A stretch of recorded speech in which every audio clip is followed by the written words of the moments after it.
प्रिया, देखो ना 3 महीने हो गए हैं, अभी तक पेट निकल ही नहीं रहा है।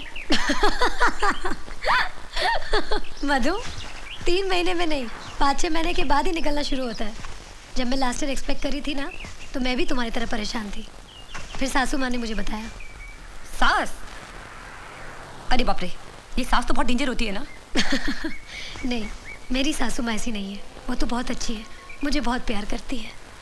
और राज के दादाजी, वो मुझे बहू नहीं, अपनी पोती मानते हैं। और कौन कौन है तुम्हारे परिवार में? एक डॉक्टर दादा है जो दादाजी के दोस्त हैं, एक मामा जी है, एक मामी जी है, और एक पप्पू भैया है। उनके कॉन्टैक्ट्स इतने हाई हैं कि अगर घर में कोई भी फ़ोन ख़राब हो ना, तो वो मैकेनिक को नहीं, सीधा टेलीकॉम मिनिस्टर को फ़ोन करेंगे। और उनकी यूँ करने की आदत से तो हर नई आदमी को गलतफहमी हो जाती है। तुम्हारे ससुराल में कितना मज़ा आता होगा ना, कब सुबह हुई कब शाम पता ही नहीं चलता होगा। पहले तो ऐसे ही था, लेकिन जब से मेरे साथ, लेकिन वो दिन फिर से आ जाएंगे, थैंक्स टू यू। मुबारक हो राज, हमारी कंपनी ने 10 मिलियन का सेल क्रॉस कर लिया है। ये तो कुछ भी नहीं है, 10 मिलियन से ज्यादा क्रॉस करेगा। 100 बिलियन। या हाय अजय। हेलो भाभी, कैसी हैं आप? ठीक हूँ। ये मेरी दोस्त है मधु। हाय। एंड ही इज अजय, राज के दोस्त और business partner. Hello. Thank you. Ladies and gentlemen, today I stand here in front of you to launch a new product of my company, our company. It's called Cosmetics of India. And the person who's gonna launch this product for us today is a very important person in my life. Madhu. हाँ मधु, तुम ही हमारी VIP हो। Come on. Please come. Thanks. Thank you.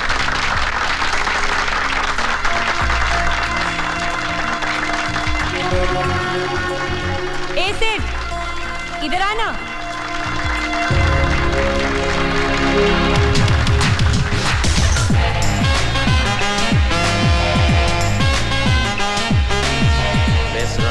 You all right? You guys having a good time? Congratulations. प्रिया! अरे राज, विकी भाई आ गए। Excuse me. Congratulations भैया। प्रिया, congratulations, congratulations Raj. Thank you. अरे भैया, भाभी नहीं आई? अरे परसों मेरे मुन्ने का मुंडन है ना, हाँ। इसलिए वो बिजी है वहाँ। लेकिन मैं तो आया हूँ और मैं आप लोगों को ये याद दिलाने आया हूँ कि परसों आप दोनों को मेरे बेटे के मुंडन में जरूर आना है। ओके? हेलो। हाय। मैं कब से सोच रहा हूँ कि मैंने तुम्हें कहाँ देखा था। कमाल है, कितना चेंज आ गया है। तुम्हें देखकर कोई नहीं कह सकता कि तुम एक धंधे वाली हो।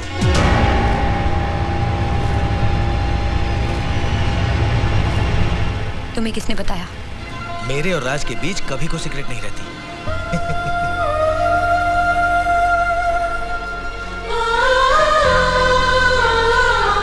अच्छी चीज का मैं भी कदरदान हूं। माल अच्छा हो तो पैसे की फिक्र नहीं करता। जैसे ही राज से फुर्सत मिल जाए तो आ जाना। जितना पैसा राज दे रहा है उससे डबल दूंगा।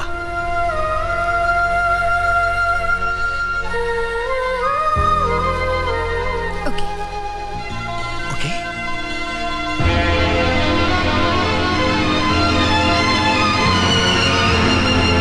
Excuse me, I'll catch you later.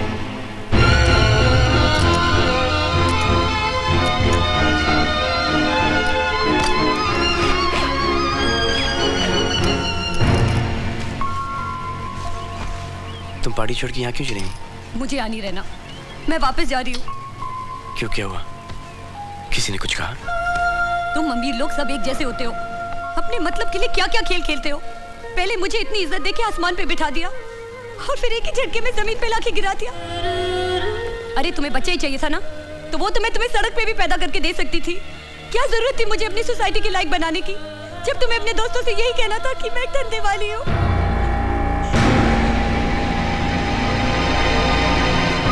इतना चीप तो मुझे तब भी नहीं लगा जब मैं धंधा करती थी, जितना कि आज लग रहा है। क्या अजय ने तुमसे कुछ कहा?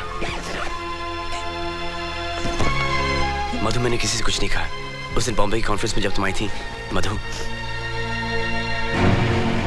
अरे मधु, कहाँ जा रही हो? मैं वापस जा रही हूँ। उसने अपने दोस्त से कहा कि मैं प्रेग्नेंट हूँ और जांच नहीं कर सकती। मधु, राज और मैं तुम्हारे दोस्त हैं, तुम्हारे वेल विशर्स हैं। हम लोग कभी तुम्हें ऐसी बात नहीं कहेंगे जिससे तुम्हारा दिल दुखे। तुम्हें डांस करना है ना, आओ। नहीं, मुझे कोई डांस नहीं करना।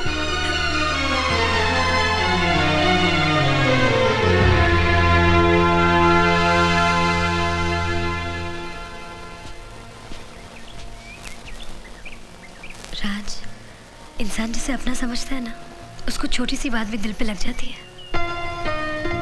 प्रिया, मैंने तुम्हें मधु के बारे में एक बात नहीं बताई। मैं जानती हूँ, मैंने सब सुन लिया है।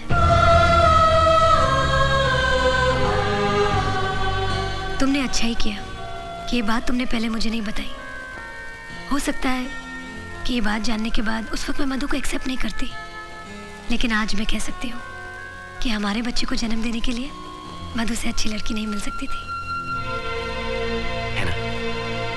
जब मैं छोटी थी ना, मेरी माँ हमेशा मुझे कहानी सुनाया करती थी कि एक गरीब लड़की थी। एक दिन उसके पास सफेद घोड़े पे एक राजकुमार आया और उसे अपनी दुल्हन बना के ले गया, और फिर उसके सारे सपने पूरे हो गए। मैं भी सोते जागते यही सपना देखा करती थी। जब मैं बड़ी हुई तो मेरे लिए सफेद घोड़े तो नहीं, लेकिन बहुत सारी सफेद गाड़ियां आई। उनमें से बहुत सारे राजकुमार भी उतरे, लेकिन कोई मुझे ले जाने नहीं आया। सब मुझे खरीदने आए। तब मुझे एहसास हुआ कि ये तो बचपन में बच्चों के लिए एक परी कथा थी। असली में ऐसे थोड़ी होता है।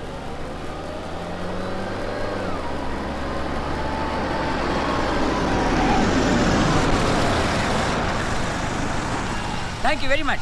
राज और प्रिया तो हमें देखकर चक्कर खा जाएंगे, देखना।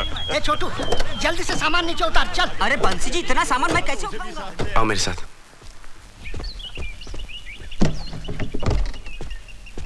प्रिया। हाँ? दादाजी पूरी फैमिली को लेके आ गए। क्या? हाँ। वो तुम्हारी फैमिली है? हाँ। प्रिया गड़बड़ हो जाएगी। वो सोचते कि तुम प्रेग्नेंट हो। ओह गॉड। एक सेकेंड। नहीं नहीं, ये बहुत बड़ा हो जाएगा। ये अच्छा, हाँ, सुनो। ये ठीक है। ये गंढा भी तुम पहन लेना। लेकिन इसमें तो पूजा के हाँ, फूल मुझे हैं। मालूम है इसमें पूजा की फूल है। पूजा की फूल निकाल के इसको देना और तुम गंढा पहन लेना। हाँ? बहू, हम आ गए। अरे खुशी से फूले नहीं समाओगे। अरे राज दादाजी। बेटा। माँ। दादाजी। जीते रहो, जीते रहो। Dad. How are you, बेटा? Good to see you. Good to माँ। see you. सरप्राइज किया ना? Pups. जीते रहो बेटे, जीते रहो। This is not fair. भाई, बिना खबर किए आप लोग ऐसे ही पहुंच गए? Surprise, surprise. भाई हम लोग प्रिया को देखे बगैर नहीं रह सकते थे। हम आ गए। अरे लेकिन प्रिया कहाँ है? तकिया बांध रही है। तकिया क्या बांध बांध रही है? तकिया बांध रही है? क्या सुना आपने? क्या बोला तुमने? कपड़े बदल रही है। भाई मैं तो इसकी प्रिया। आओ मेरी बच्ची, आओ। तेरी पहना मामा। जीती रहो। दुनिया भर की खुशियाँ दे दी हमें। नहीं नहीं बेटा, तेरी झुकना तरह नहीं। जीती रहो, जीती तेरी तरह रहो, पापा, जीती रहो how are बेटी। you? ठहरो, मैं तुम्हारी नजर उतार दूं। ओह दादाजी, कैसी हो बेटा? ठीक हूँ। हाँ? कैसे हैं आप पप्पू भैया? हाय मामा जी। कैसी हो प्रिया बेटी? मैंने कहा था ना, भगवान ने चाहा तो साल भर में तुम्हारी गोद फिर से भर जाएगी, है ना? क्या मामा, आप लोग ने भी ऐसा क्या सरप्राइज दे दिया मुझे आज? पहले बता देती, उन लोग आपको एयरपोर्ट लेने आ जाते। अरे मैं तो कब से लेकिन बाबूजी ने कहा बच्चों से परेशान नहीं करना है, मना कर दिया। इसमें परेशानी की क्या बात है? हम तो सरप्राइज देने आए हैं। मुंडन पे। क्या हुआ? हाँ?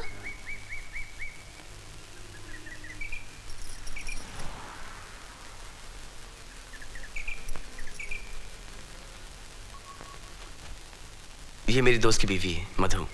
इसके हस्बैंड अक्सर बिजनेस के सिलसिले में बाहर रहते हैं। इसके घर में कोई नहीं है, इसलिए ये हमारे साथ रहती है। अच्छा, ये तो तुमने बहुत ही अच्छा किया बेटी। ऐसे वक्त में ना अकेले नहीं रहना चाहिए। आओ इधर आओ, आओ ना। पैरी पहना। खुश रहो, जीती रहो। मैं प्रिया की सास हूँ। मुझे मालूम है, प्रिया मुझे रोज आप सबकी बातें बताती है। आप मामी जी हो, आप मामा जी, और आप पप्पू भैया और आप दादाजी पैरी पैरी। अरे झुकना नहीं, जीती रहो बेटा, जीती रहो। और आप पापा जी दादाजी आप मेरी नजर नहीं उतारेंगे? अरे क्यों नहीं बेटा, जीती रहो, खुश रहो, सदा सुहागन रहो।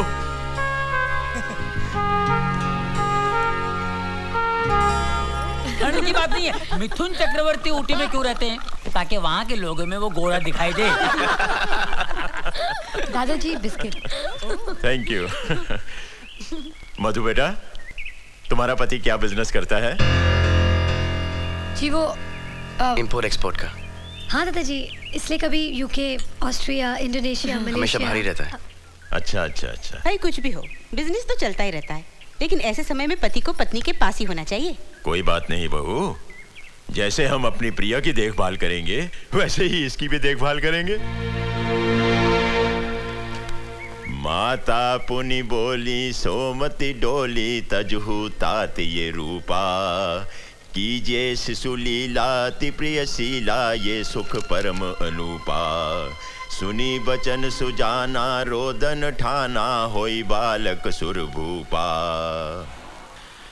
ये सुनकर भगवान विष्णु बालक बनकर रोने लगे और उनका वो प्यारा सा रूप देखकर माता कौशल्या की आंखों से खुशी और ममता के आंसू बहने लगे।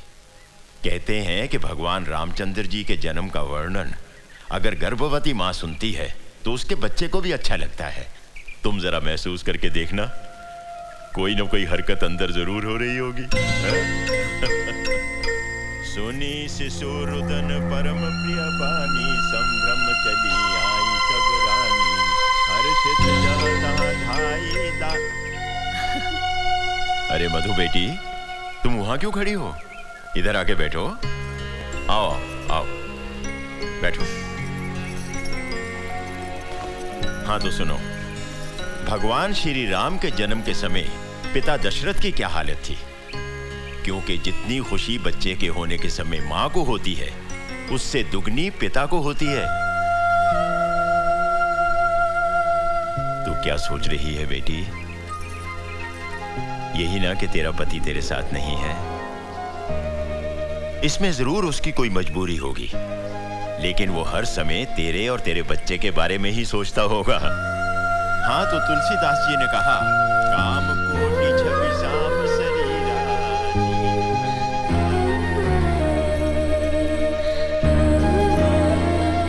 प्रिया, प्रिया बेटी।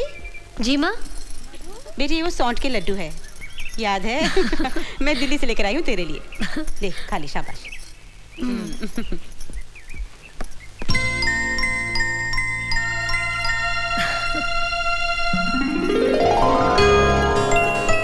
मधु बैठ। माँ मेरे लिए दिल्ली से सौंठ के लड्डू लाई है, इसे खाएगी ना तो बहुत फायदा होगा। खा।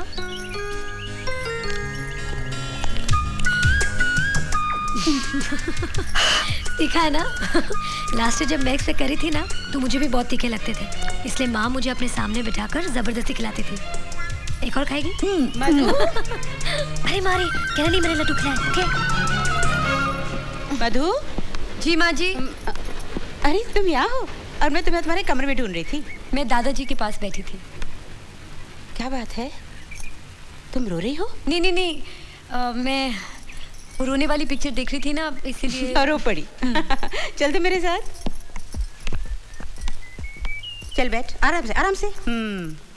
मधु बेटी, ये है ना, ये सौंठ के लड्डू हैं। इसे खाने से बच्चे को और माँ को दोनों को बहुत फायदा होता है। चल खा ले। नहीं नहीं माँ जी, मैं बाद में खा लूंगी। नहीं नहीं, बाद में नहीं, तुझे मेरे सामने खाना होगा वरना तू रख देगी। नहीं नहीं माँ जी, तीखा होता है ना, इसलिए मैं जानती हूँ। चल मुकुल। नहीं माँ जी, मैं शाबाश शाबाश बच्ची मेरी। मुकुल मुकुल मुकुल मुकुल, शाबाश शाबाश। ठीक है ना? शाबाश। अरे मधु बेटी, तुम्हारे पैरों में तो बहुत सूजन है। जी मैंने डॉक्टर से कहा था, लेकिन उन्होंने कहा ऐसा होता है। ऐसा होता जरूर है, लेकिन ज्यादा सूजन अच्छी बात नहीं। मैं तेरे पैरों में ना 7 बूटी वाला तेल लगा देती हूँ, उससे सूजन कम हो जाती है। बंसी, वो 7 बूटी वाला तेल तो लाना। अभी बस रख दो जी। ला बेटी। नहीं नहीं माँ जी, आप मेरे पाँव को हाथ लगाएं, मुझे अच्छा नहीं लगेगा। लेकिन मुझे तो अच्छा लगेगा। जिसे जुबान से बेटी कह दिया उसे मन से बेटी मान भी लिया।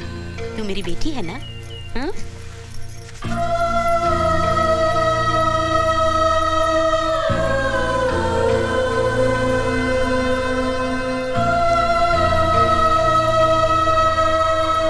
तुम्हारे परिवार में कौन कौन है बेटी? मेरा कोई नहीं है माँ जी। इंडिया में तो होगा ना? दुनिया में नहीं है।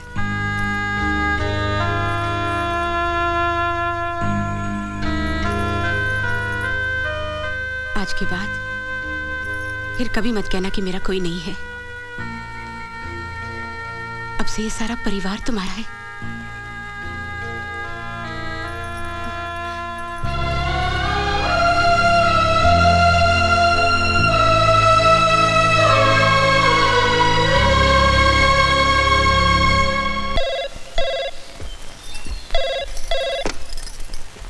हेलो, नमस्ते पंडित जी, कैसे हैं आप? हाँ जी, 1 मिनट। दादाजी। हाँ बेटा। पंडित जी का फोन है दिल्ली से। हेलो। हाँ पंडित जी नमस्कार। किसका फोन? हाँ क्या बोल रहे? पता ठीक है ठीक है, आप जैसा कहते हैं वैसा ही करेंगे। आप तैयारी कीजिए। हाँ अच्छा। हाँ। किसकी तैयारी दादाजी? राज, पंडित जी ने प्रिया की गोद भराई की रस्म के लिए 18 तारीख का मुहूर्त निकाला है। अरे मुबारक हो। हम कल ही दिल्ली जाएंगे। अच्छा रंजी, अरे बहू। राज, हम इंडिया कैसे वापस जा सकते हैं? मधु भी तो हमारे साथ होनी चाहिए ना? क्योंकि प्रिया की गोद भराई की रस्म 18 तारीख की फिक्स हो गई है। तुम राज के साथ ऑफिस चले जाओ और फॉरेन बोर्ड की मीटिंग बुलाकर सबको समझा दो। दादाजी, ऐसा नहीं हो सकता क्या पंडित जी को यहीं पे बुला लें और यहीं पे गोद भराई की रस्म कर लें? क्यों? क्योंकि प्रिया की डिलीवरी की डेट इसी महीने और यहाँ पे मेडिकल फैसिलिटीज भी बहुत अच्छी हैं। अरे फैसिलिटी क्या बात कर रहे हो? एक फोन मार के सारी फैसिलिटीज मैं दिल्ली ट्रांसफर करा दूंगा। यहाँ के फैसिलिटी मिनिस्टर का नंबर क्या है? अरे यहाँ पर मिनिस्टर की फैसिलिटी ही नहीं है। अच्छा, इससे तो अच्छा बिहार है। राज बेटा, सारी मेडिकल फैसिलिटीज दिल्ली में मिल जाएंगी। और गोद भराई की रस्म तो वहाँ की जाती है जहाँ दोस्त हो, रिश्तेदार हो। You're right, माँ। हम सब इंडिया चलते हैं। मधु, मैंने तुम्हारे हस्बैंड को प्रॉमिस किया था कि मैं तुम्हारी देखभाल करूंगा, क्योंकि तुम्हारी डिलीवरी की डेट और प्रिया की डिलीवरी की डेट एक ही दिन पे है। लेकिन हम सब इंडिया जा रहे हैं गोद भराई की रस्म के लिए और मैं दादाजी की बात कभी टाल नहीं सकता। लेकिन तुम्हारे हॉस्पिटल की बुकिंग्स वगैरह मैं सब कर दूंगा और जब भी तुम्हें लेबर पेन हो तुम खुद चली जाना, इतना मैनेज कर लेना प्लीज। अरे तुम्हारा दिमाग खराब हो गया क्या? ऐसी हालत में वो बेचारी अकेली कैसे जाएगी अस्पताल? दादाजी, इसके पास और कोई चारा भी तो नहीं है ना? कौन है इसके साथ? और ये इंडिया भी तो नहीं चल सकती हमारे साथ। क्यों नहीं चल सकती? तुमने इसके हस्बैंड को प्रॉमिस किया था कि नहीं?